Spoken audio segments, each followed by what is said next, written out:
Hai, selamat datang kembali bersama gue Jisung. Di part kali ini gue sedikit berbagi tips ya, bagaimana sih tes administrasi itu, kemudian apa aja sih tips-tipsnya agar bisa lolos ke tahap selanjutnya. Jadi di tes administrasi itu sangat penting ya teman-teman, apalagi jika kalian adalah orang yang sangat rigid dalam mempersiapkan, atau misalnya teman-teman itu juga belum mempersiapkan secara matang untuk persiapan di tes administrasi. Gua sarankan sih jangan ya, dalam artian gini, ketika teman-teman itu belum siap dalam seleksi administrasi ataupun mempersiapkan dokumen yang dipersyaratkan, teman-teman sebisa mungkin melihat lagi ke belakang, flashback, karena banyak dokumen itu yang harus dipersiapkan jauh-jauh hari, hamin 1 bulan atau hamin 2 bulan. Misalnya nih, seperti tes bahasa asing. Tes bahasa asing itu persiapannya sangat panjang teman-teman, karena tidak serta-merta kita mendapatkan nilai yang diinginkan untuk mendaftar beasiswa ini. Saran gua, teman-teman mempersiapkan tes bahasa Inggris terlebih dahulu. Itu adalah kuncinya jika teman-teman ingin lolos di seleksi administrasi. Nah, di seleksi administrasi itu apa cuma itu aja? Ternyata enggak teman-teman, banyak banget.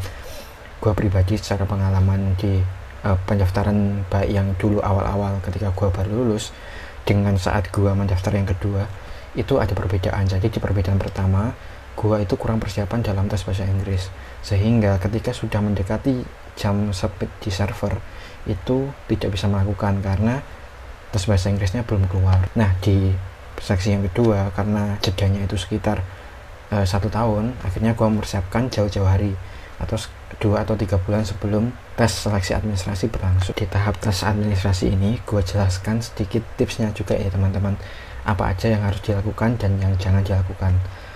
Oke, yang pertama ya, seleksi administrasi untuk melihat seberapa serius teman-teman itu mengikuti dan patuh terhadap aturan. Jadi tujuan utama dari seleksi administrasi itu melihat seberapa serius teman-teman dalam melakukan submit atau melakukan semua persyaratan yang diinginkan oleh pihak penyelenggara di LPDP untuk teman-teman yang ingin mendaftar atau mengambil kesempatan ini.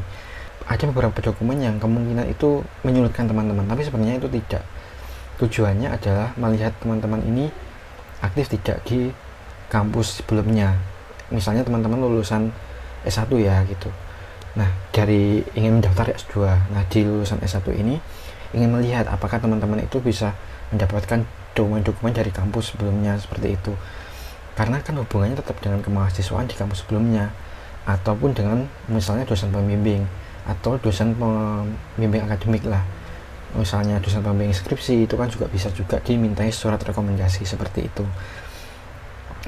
Ini gue membahas secara umum ya tentang seleksi administrasi yang gue dapatkan juga ketika mendaftar di LPDP tahun 2021 tahap 2. Oke, poin yang kedua, seleksi ini melihat rekam jejak pelamar beasiswa. Jadi apapun yang teman-teman isi nantinya itu akan dilihat teman-teman track recordnya. Misalnya nanti di sosmed itu melihat seberapa sering teman-teman itu aktif di sosmed, postingan-postingan apa yang teman-teman share, apakah ada berbau radikal atau misalnya provokatif seperti itu akan dilihat oleh pihak dari LPDP. Nah, tujuannya ini untuk melihat seberapa serius teman-teman dalam toleransi. Kemudian nantinya ketika teman-teman sudah mendapatkan apa yang diberikan oleh pihak LPDP, itu teman-teman bisa memberikan apa atau berkontribusi apa gitu. Karena nantinya juga dimintai pertanggungjawaban seperti itu teman-teman. Harapannya sih ada kontribusi juga ya untuk teman-teman dalam mengambil atau menempuh pendidikan nantinya. Karena sekali lagi tujuan utama visi misi dari LPDP adalah membantu meringankan beban dan melihat potensi SDM yang unggul di masa mendatang. Kemudian poin yang ketiga, menggali potensi dan kemampuan akademis dari pendaftar beasiswa. Jadi sudah jelas ya, tujuan utamanya itu melihat seberapa serius teman-teman dalam mendaftar, kemudian apakah teman-teman patuh dengan aturan, kemudian menggali potensi. Jadi potensi teman-teman itu apa? Apakah relevan dengan jurusan atau program studi yang akan diambil nantinya? Nah, itu juga penting teman-teman. Jadi diharapkan teman-teman itu punya potensi yang berbeda ataupun unggulan lah yang nantinya bisa diaplikasikan di masyarakat secara luas. Poin-poin dari administrasi itu seperti itu yang gue tangkap selama ini. Nextnya adalah tips lolos dari seleksi administrasi itu seperti apa. Poin yang pertama, mempersiapkan semua dokumen selambat-lambatnya H-1 bulan agar tidak ada kelambatan upload dokumen. Di awal tadi sudah gue jelaskan juga bahwa ketika kita ingin submit atau men-apply beasiswa ini, dokumennya di persyaratan itu sebisa mungkin sudah teman-teman persiapkan.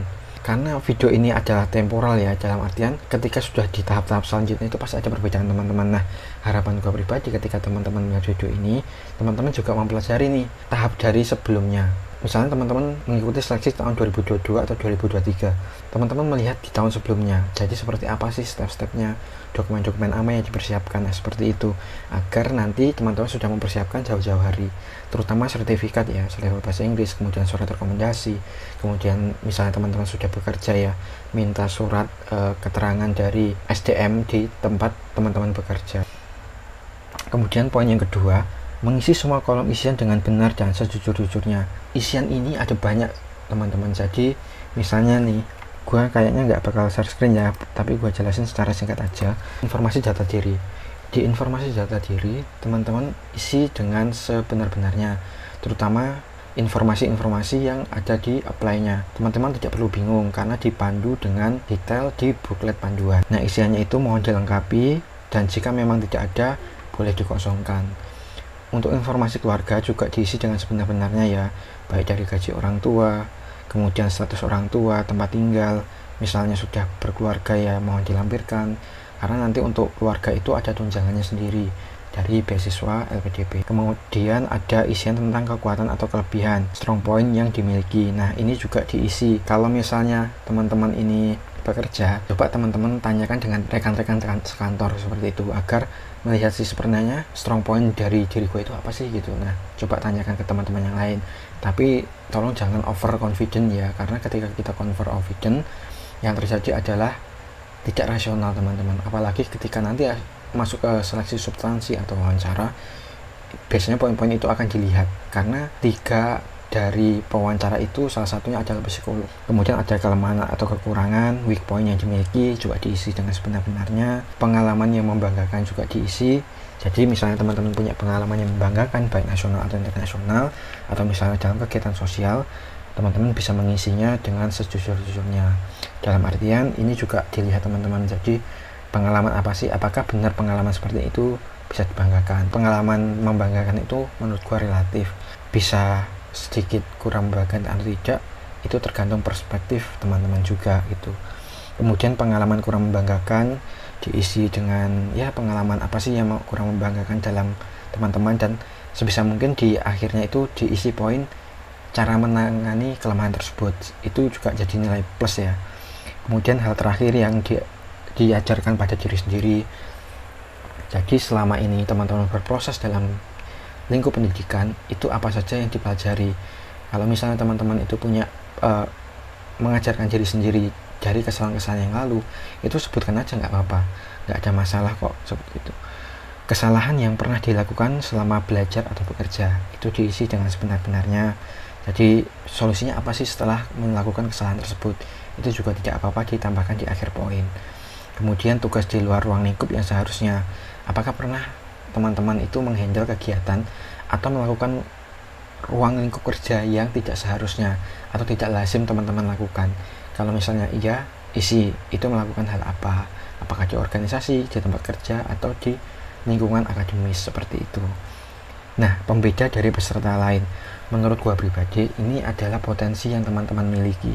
Potensi yang dimaksud itu, teman-teman itu menganggap paling unggul dalam hal apa, itu bisa teman-teman isi dan sejujurnya dan rasional. Dalam artian teman-teman itu punya capability apa, apakah teman-teman punya buku, punya haki, atau misalnya punya banyak jurnal, punya banyak prestasi, ya silakan aja diisi, itu tidak masalah. Itu bukan dari ria atau pamer ya, tapi itu adalah nilai atau self point dari diri kita sendiri. Kemudian riwayat pendidikan sudah jelas, isiannya itu dari yang paling terakhir ya, misalnya S2 atau S1, SMA, SMP, kemudian SD atau MI. Kemudian riwayat pekerjaan juga yang paling terakhir ke paling awal dari pekerjaan teman-teman. Kalau dari gue sendiri sih ada beberapa ya yang memang gue isi, termasuk lama bekerja, kemudian pendapatan yang gue dapat di saat gue bekerja itu juga gue isi dengan sejujur-jujurnya, walaupun nominalnya tidak besar ya teman-teman. Itu juga nantinya dilihat track recordnya. Kemudian pengalaman organisasi, jika teman-teman aktif di organisasi kemasyarakatan atau organisasi komunitas, itu juga boleh teman-teman isi. Kalau misalnya memang tidak dapat, ya setidaknya teman-teman itu pernah mengikuti kegiatan di desa. Itu apakah menjadi anggota Karang Taruna atau apa ya, itu akan jadi nilai plus di seleksi administrasi seperti itu. Kemudian prestasi, menurut gua sih di kolom prestasi teman-teman itu mengisi yang nasional atau internasional saja. Kalaupun memang tidak ada pilihan lain, ya bolehlah teman-teman isi. Itu mungkin masih ada toleransi ya dari pihak selektor di administrasi ini gitu. Kemudian bahasa, nah bahasa ini ada macam-macam ya sertifikat yang dipersyaratkan. Tinggal teman-teman yang sudah gue jelaskan kemarin-kemarin tentang persyaratan-persyaratan dan nilai yang harus dipenuhi dalam pendaftaran. Nah, sebisa mungkin di sini itu teman-teman mendapatkan sertifikat dari lembaga resmi, dan jangan sekali-sekali teman-teman memasukkan, karena pasti teman-teman kedepannya akan di blacklist dan tidak akan diterima lagi di kapanpun pendaftaran beasiswa ini dibuka. Kemudian jika teman-teman punya pengalaman atau pelatihan workshop, teman-teman isi apapun workshop atau pelatihannya, karena itu juga penting. Ini adalah nilai jual yang bisa teman-teman tawarkan kepada beasiswa LPDP. Pengalaman atau riset, jika teman-teman pernah melakukannya, silahkan teman-teman isi.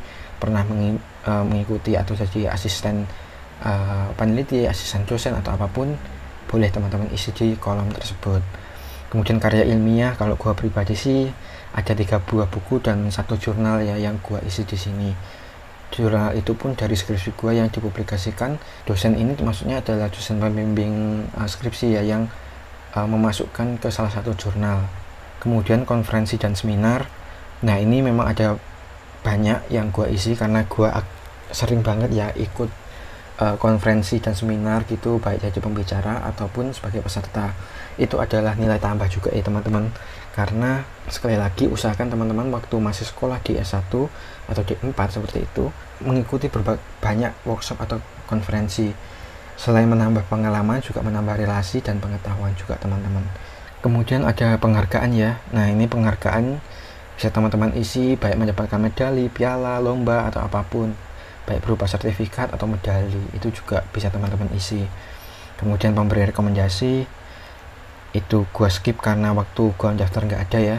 Kemudian di dokumen, nah dokumen ini sebisa mungkin teman-teman isi dengan yang dipersyaratkan, baik ukuran, kapasitas, dan gambar juga dipastikan jangan pecah. Kemudian memastikan juga dokumen yang diisi dengan nomor registernya sama agar tidak ada kekeliruan. Sertifikatnya juga jangan dipalsukan karena nanti akan di-recheck. Nomor-nomornya juga jangan salah dalam mengisi. Dokumen juga sebisa mungkin semuanya dipenuhi ya, karena misalnya kurang satu dokumen pun nanti akan dipertanyakan atau malah di-reject seperti itu. Kemudian IC yang sudah gua jelaskan sebelumnya tentang IC, komitmen dan rencana kontribusi. Kemudian IC tentang personal statement juga sudah gua jelaskan di part sebelumnya. Oke, poin yang ketiga, isian dalam formulir harus dapat dibuktikan sesuai dengan kerasionalan. Jadi semua yang teman-teman isi itu harus benar-benar rasional. Misalnya pemberi rekomendasi itu ya harus sesuai yang dipersyaratkan, jangan justru misalnya orang yang tidak kompeten di bidangnya misalnya, atau misalnya bukan orang yang berada di lingkup atau institusi yang diminta. Nah itu jangan sekali-sekali memasukkan data-data seperti itu, karena secara tidak langsung itu akan otomatis di reject ya teman-teman, dan itu sangat fatal menurut gua. Kemudian poin yang keempat, tidak memasukkan dokumen apapun, terutama sertifikat bahasa asing, karena sekali lagi ketika teman-teman mencoba memasukkan atau menggunakan dokumen yang tidak sesuai dengan permintaan dari lembaga resmi, terutama itu pasti akan di-reject dan akan di blacklist karena sudah memasukkan dokumennya. Kemudian poin yang kelima, mengunggah dokumen yang tidak mendukung persyaratan. Jadi teman-teman jangan salah ya dalam mempublikasikan atau mengupload dokumen, karena ketika salah otomatis ketika sudah disubmit itu tidak bisa di cancel ya teman-teman, karena sudah dianggap setuju dengan apa yang disubmit di formulir pendaftaran. Jadi teman itu selalu mengecek, karena kita tidak tahu yang namanya sistem tertukar atau apa. Nah, itu bisa jadi, dan beberapa kasus pasti biasanya ada. Nah, kalau misalnya hal itu terjadi, silakan teman-teman tanyakan melalui call center atau CSO-nya dari LPDP atau melalui tiket bantuan. Itu pasti akan dijawab. Dan yang terakhir, poin yang terpenting dari semua yang gue jelaskan di awal adalah nothing tulus, teman-teman. Ketika teman-teman sudah melewatinya, sudah mempersiapkan dokumen-dokumennya, mempersiapkan mental, teman-teman nothing tulus saja. Jangan memikirkan ditolak atau apapun, karena semua yang teman-teman lakukan adalah pelajaran penting. Dan teman-teman sudah melakukan yang terbaik untuk mendapatkan beasiswa ini, jalur apapun ya. Jadi tidak menjurus ke jurusan tertentu atau jalur tertentu seperti itu. Teman-teman fokus, teman-teman yakin, dan teman-teman sudah melakukan yang terbaik dalam mempersiapkan apa yang dipersyaratkan. Tips dan sedikit pengetahuan tentang tes administrasi yang ada di LPDP. Gua rasa sharingnya di part ini cukup sekian. Jika teman-teman masih ada yang bingung atau mempertanyakan atau malah bingung dengan penjelasan yang barusan gue lakukan, silahkan teman-teman tinggalkan pertanyaan di kolom komentar atau DM di Instagram, di Twitter, Facebook, LinkedIn atau apapun. Gue persilahkan. Dan jangan lupa like, komen, dan share sebanyak-banyaknya agar apa yang teman-teman lihat sekarang bisa juga dinikmati oleh teman-teman yang lain, seperti itu. Jangan lupa juga untuk subscribe dan nyalakan tombol notifikasi agar teman-teman mendapatkan update di setiap gua upload apapun di channel ini. See you next time.